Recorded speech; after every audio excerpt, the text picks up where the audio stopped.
Bismillahirrohmanirrohim. Alloh subhanahu va taologa hamd va sanolar bo'lsin. Payg'ambar sollallohu alayhi vasallamga durud salovat bo'lsin.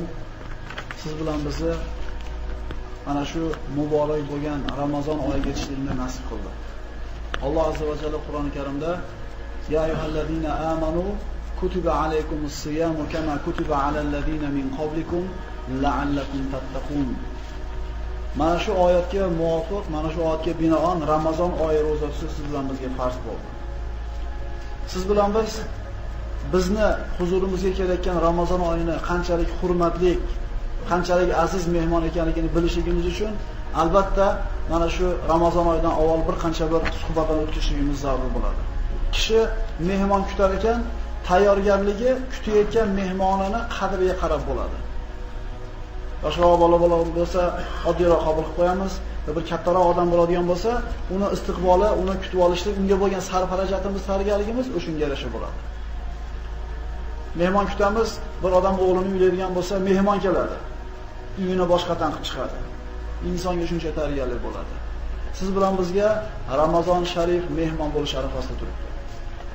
Bugungi darsimiz Ramazon fazilati haqidagi dars bo'ladi, toki kelayotgan muborak Ramazon oyini qanday kutib olishimizni bir qator yana yodimizga solib qo'yaylik. Ey iymon keltirganlar, dedi Alloh taolo, sizlarga roza tutishlik avvalgi ummatlarga farz qilingandek farz qilindi. Shoyat taqvodor bo'lsanglar. Kishini Ramazon rozasini tutishligi taqvosini ziyoda qilmaydigan bo'lsa, harom ishlardan tiyishligiga sabab bo'lmaydigan bo'lsa, Alloh taologa yaqinroq bo'lishlikka bir sabab bo'lmaydigan bo'lsa, bu odamni rozasi roza bo'lmaydi. Nauzubillah.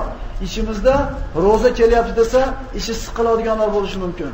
Yeyishdan, ichishdan qolib qolaman, falon narsalardan mahrum bo'lib qolaman. Alloh saqlasin bunaqa bo'lishlikdan. Bu nifoqning belgisi. Ramazon oyi kelayotganligi bu siz bilan bizga bir ulug' bir xushxabar bo'lishi kerak. Qanchalik xursandchilik bilan kutib olyapmiz. Mana quyida Rasululloh sollallohu alayhi vasallam mana shu hadisga quloq solamizki, innal jannata la tunajjidu va tuzayyinu min hawlin ila al-hawl lidukhuli shahr Ramazon. Ramazon oyi kirishligiga jannat o'zini ziynatlarini yangilab, xilma-xil tusga kirib turadi. Ramazon oyi kelganligi sababli. Jannat tayyorgarlik ko'radi. Ramazon oyining birinchi kechasi kirgan kuni Alloh taoloning arshini ostidan bir hid o'tadi va jannat bu narsaga bir xursand bo'ladi, tayyorgarlik ko'radi. Alloh taolo jannatga buyuriydi. Ziynatlangin, bezaylaringni chiroyli qilgin. Seni huzuringga meni ro'zamni tutib qiylangan bandalarim keladi. Senga kirib rohatni yutishadi shunday. Rasululloh sollallohu alayhi vasallamdan juda ko'p hadislar bor. Mana shulardan birisini o'qiymiz. Rasululloh sollallohu alayhi vasallam aytadi, mana Imom Ahmad musnadlarida keltirgan, "Utiyat ummati fi shahri Ramazon khamsa hisolin lam tu'ta ummatun qablaha." Meni ummatim Ramazon oyida hech qaysi ummatga berilmagan 5 ta xislat bilan deydi, ne'matlandi deydi. 5 ta xislat bor, bu faqat meni ummatimga beriladi bu narsa Ramazonda. Birinchisi, la halufu famis soim atyaba indallohi min rihil misk. Musa alayhisalom qissasini gaplashganimizda Alloh taolo 30 kun roza tutishlikni farz qildi. Musa alayhisalomga tutishlikni buyurdi. 30 kun roza tutganda og'zidan hid kelishni boshladi. Va daraxtni bakidan yeb qo'ydi. Alloh taolo itoat qildi, yana 10 kun roza tutishlikni buyurdi. Demak, roza tutgan odamning og'zidan bir hid kelishligi tabiiy narsa, insonda tabiatda bor narsa. Endi kishi ro'zador bo'lib, og'zidan mana shunday bir hidni kelishligi bizning nazarimizda bir noxulay, noxush hid bo'ladigan bo'lsa, Alloh taolo uchun ro'zadorning og'zidan chiqqan hid mushka ambarning hiddan ko'ra yoqimliroq bo'ladi. Demak, sizda Allohga yoqadigan bir hid bor. Nima sababli? Ramazon ro'zasi tufayli. Qachon beriladi bu fazilat? Faqat Ramazon oyida. Mana shu oy kelyapti. Va tastaghfiru lahumul malaikatu hatta yaftiru. Ikkinchi berilgan fazilat, to og'zini ochgunga qadar kishi ro'zador bo'lib yurar ekan, farishtalar gunohlarni kechirishini Allohdan so'rab turadi. Bir ishni gapirib turib, tavba qilim degan, yaxshi gapga ham, yomon gapga ham farishta bir marta amin deb qo'yishdan qo'rqamiz. Bu yerda farishta bomdodda ozonidan shomda ozonigacha gunohingizni kechirishini Alloh taolodan so'rab turadi. Farishtalarning duosi ijobat. Tusafadu fiki maradatu shayatin. Shaytonlar Ramazon oyi kirganda zanjir band qilinadi. Jannat har kuni 70 xil tusga kirib turadi. Jannat eshiklari ochiladi. Mana bir ayb ish qilib qo'ysak, endi hayotimizga olib kelmay ilojimiz yo'q. Bu hadislarda ko'p eshitganmiz. Lekin hayotimizga olib kelishdan bo'lgan edi. Bir gunoh qilib qo'ysak, shayton aldab qo'ydi. Shayton adashtirib qo'ydi. Shaytonga to'ngaveramiz. Mana birodarlar, Ramazon oyi kelyapti. Endi o'zimiz qolyapmiz. Rasululloh Imom Ahmad keltirgan sahih hadisda aytayaptiki, Ramazon oyi kelganda shaytonlarni Alloh taolo baylab, jahannam eshiklarini yopib qo'yadi deydilar. Hadislarda keladi, baylansin, dengizdagi orollarga uloqtirilsin der ekan Alloh taolo. Shaytonlar bo'lmaydi ichimizda. Demak, endi sigaret tashlamayotgan o'zimiz bo'lamiz. Namozga turmayotgan o'zimiz bo'lamiz. Gunoh, ma'siyat qilayotgan o'zimiz. Endi to'nkab qo'yadigan hech kim yo'q. Mana endi musulmon kishi, erkak kishi o'zini erkakligini bir sinab olsinki, endi yakka-mayakka qoldingiz. O'zingiz va nafsingiz.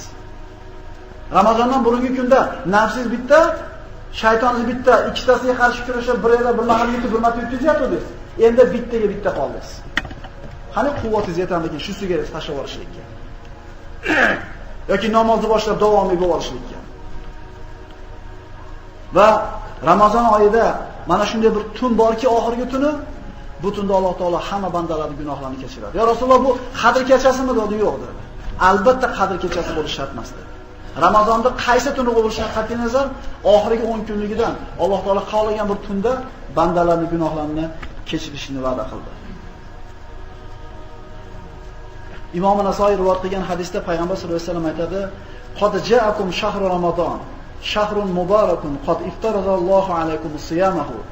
Tufattahu fihi abwabul janna va tughlaqu fihi abwabul jahim va tughallalu fihi maradatush shayatin va fihi laylatun khayrun min alf shahr." Tahqiq sizlarning ustingizlarga muborak bo'lgan Ramazon oyi keldi. Alloh bu oyda roza tutishni sizlarga farz qildi. Jannat eshiklari mana shu oyda ochiladi. Do'zax eshiklari berkiladi. Shaytonlar zanjirband qilinadi va mana shu Ramazon oyida 1000 oydan afzal bir tun bor. Bu Qadr kechasi deydigan bo'lsa, inshaalloh ana shu Qadr kechasiga yetgan kunimiz batafsil bu to'g'risida gaplashamiz. Oxirgi 10 kunligini istaylar dedi Rasululloh sollallohu alayhi vasallam. 1000 oy degani 83 yildan ko'proq bo'lgan umr. Hozir 80 ga kirishlik xayol bo'lib qoldi. O'rtacha 60, o'rtacha 70 ga kirsam deyapmiz. 83 yil tinmasdan ibodat qilgan odam, biror marta sajdadan peshonasini ko'tarmasdan, gunoh qilmasdan 83 yil ibodat qilgan odamning ibodati bilan Qadr kechasida 2 rakat namoz o'qigandan ibodat taqqoslansa, mononsi ustun bo'laveradi. Duo qilaylik, Alloh yetkazsin. Sahobiylar Ramazon oyi tugagandan keyin 30 kun ro'zani turib, 30 kun xatmi Qur'onlarda, taravih namozlarida qoyim bo'lib, zo'r tutib qo'yib turib, qolgan 6 oy yig'lagan ekan. Parvardigor qabul qildi. Xudoga shukr. Ketdi. Demagan ekan, qabul qilgin deb qo'rqgan. Endi qolgan 5 oyida Parvardigor Ramazongacha o'ldirma deb so'rashgan ekan. Chunki Ramazonda o'lishni orzu qilgan ular. Chunki Alloh akbarda imom janozaga quloq qoqqanda Ramazon oyida o'lgan odamning orqasida hamma ro'zadorlar og'iz ochib, ro'zadorlar quloq qoqqan bo'ladi. Ro'zadorlar amin deb turadi. Ramazongacha o'ldirmagin deb duo qilib so'rashar ekan. Salaf solihlar aytadi, bir Ramazon bilan ikkinchi Ramazon o'rtasidagi gunohlarni Ramazon yuvib turadi. Ikki hajning o'rtasida qilingan gunohlarni haj yuvib turadi. Ikki juma o'rtasida bo'lgan gunohlarni juma yuvib turadi. Ikki namoz o'rtasida bo'lgan gunohlarni namoz tozalab turadi deydi. Demak, 5 mahal yuvinib turibdi gunohdan. Haftada bir marta jumada yuvinib turibdi. Bir marta Ramazonda yuvinib turibdi va ikkita haj qiladigan bo'lsa, o'rtasida gunohlar yuvilib turibdi. Mana shunday muborakga keldik. Ramazon oyini g'animat bilishimiz kerak bo'ladi. Rasululloh sollallohu alayhi vasallam kunlarda birida minbarga chiqib ketayotib, 3 marta amin, amin, amin dedi. Mashhur hadis. Sahobalar, "Ya Rasululloh, 3 marta amin dedingizlar?" Payg'ambar sollallohu alayhi vasallam sababini aytdiki, "Jibril keldi oldimga" dedi alayhissalom. "Ey Muhammad" dedi sallallohu alayhi vasallam. Sizni ismi zikr qilinganda sizga salovat aytmagan xor bo'lsin. Amin deng dedi. Amin dedim. Demak, Rasululloh deyildimi, Muhammad alayhisalom deymiz, sallallohu alayhi vasallam demagan odam xor bo'ladi. Amin deng dedi, amin dedim. Ikkinchisi, ya Rasululloh sallallohu alayhi vasallam, ota-onasini ikkalasi tirik bo'lsa yoki birortasi tirik bo'lsa, shularning duosini olib, jannatda o'zini qilib olmagan odam xor bo'lsin. Amin deng dedi, amin dedi. Duo ketdi. Yoshlarga taalluqli bu.